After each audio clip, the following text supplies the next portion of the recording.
Hello and welcome to 7 Days. Zack Yusof here with a quick recap of some of the top stories from the last week. At the top of the show, Egypt's aviation minister says terrorism could be a likely cause behind the missing Egyptian passenger jet rather than a technical failure.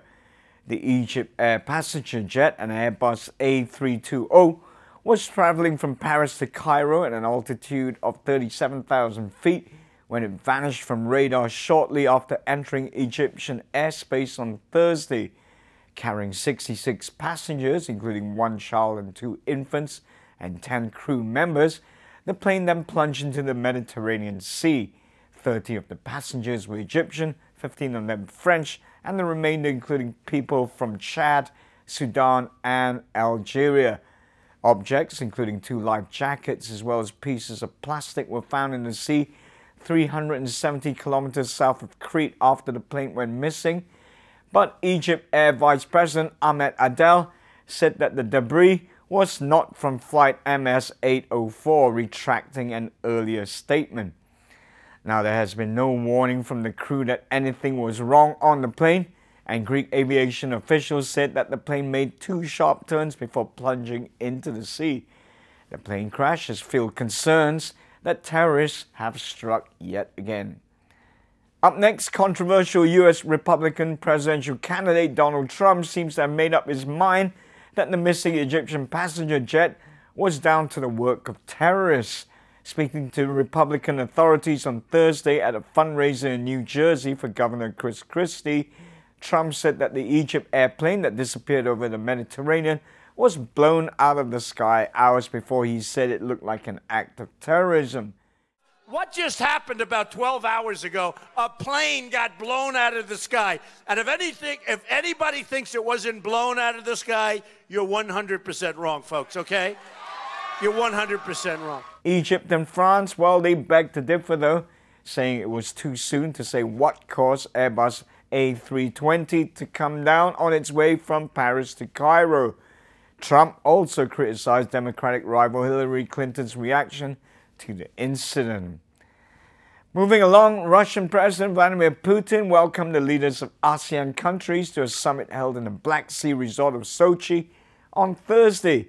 Putin also held separate meetings with several heads of ASEAN states, including Cambodian Prime Minister Hun Sen, Malaysian Prime Minister Najib Razak, and Vietnamese President Trong Tan Sang, on the sidelines of the summit to discuss bilateral relations. Now, the summit in Sochi is the third meeting between Russia and representatives of ASEAN member states. The previous two were held in 2005 and 2010 in Kuala Lumpur and Hanoi, respectively. Russia has been pushing for ties with Asia after Western sanctions imposed on Moscow for its role in the Ukraine crisis curbed access to many foreign financial markets. Coming up, more than 150 people are feared dead after they were buried under two landslides triggered by more than 3 days of heavy rain in central Sri Lanka, disaster officials said on Wednesday, as rescuers raced to find survivors and recover the dead. Torrential rains have forced more than 196,000 people from their homes, the latest official data showed, with the recovery of another 19 bodies across the Southeast Asian country, bringing the official death toll so far to 35. Rescue efforts have focused on the town of Aranayaka, 100 kilometers northeast of the capital Colombo, where 3 villagers were buried late on Tuesday in the central district of Kigali. A Sri Lankan Red Cross official who attended a disaster meeting at the Aranayaka landslide site early on Wednesday said it was feared the death toll was much higher than the official figures have listed so far.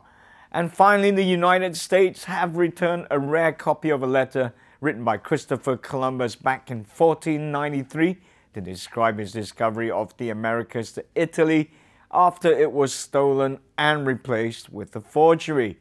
Police on Wednesday said the letter, reputedly worth around €1 million, had been stolen from a library in Florence and was eventually bought by the Library of Congress in Washington.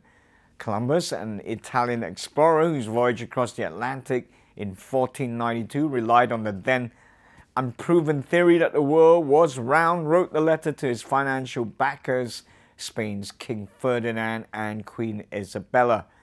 A police unit in Italy set up specifically to protect its wealth of artifacts from widespread illegal trafficking started investigating another purported copy of the letter that had been kept in a Roman library in 2012. Aware of the international scope of rare book smuggling, the investigators called on the help of their US counterparts, leading eventually to the discovery that the version kept in Florence had indeed been copied using modern photographic techniques and toner on antique paper. Truly amazing stuff. Well, until next time, have yourself a great week.